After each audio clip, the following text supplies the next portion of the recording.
Alors, il y a plusieurs limites au marketing de la performance. La première, c'est qu'on suit beaucoup de data et on suit beaucoup trop de data. Et trop de data tue la data, en fait, tue l'information. La deuxième, c'est que on se trompe aussi. Parfois, on suit les mauvais indicateurs. Voire, on suit des indicateurs qui ont été bons à une époque, mais qui ne sont plus valables aujourd'hui. Et puis, la deuxième chose dont il faut se souvenir, c'est qu'un consommateur, c'est pas juste quelqu'un qui prend des actions et qui fait des choix tout à fait rationnels. Il y a une part d'émotionnel qui est extrêmement importante. On l'a vu avec la publicité du loup d'Intermarché au moment de Noël qui a fait un carton phénoménal parce qu'elle était basée sur l'émotion délivrée au bon moment. Alors, l'expérience client est centrale parce que justement, elle active l'émotion du consommateur. Il faut savoir qu'aujourd'hui, 7 clients sur 10 qui rentrent dans un magasin ressortent sans avoir acheté quoi que ce soit. Même chose sur le web.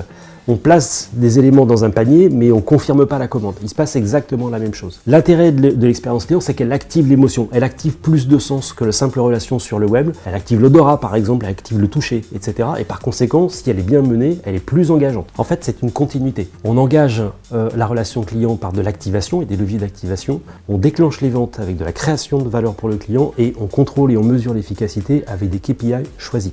Notre logique, c'est de former des profils hybrides du marketing, du retail omnicanal, du pilotage de la relation client et du web marketing. Et c'est cette hybridation des formations, des profils que l'on attend des jeunes professionnels aujourd'hui qui vont choisir les carrières du marketing.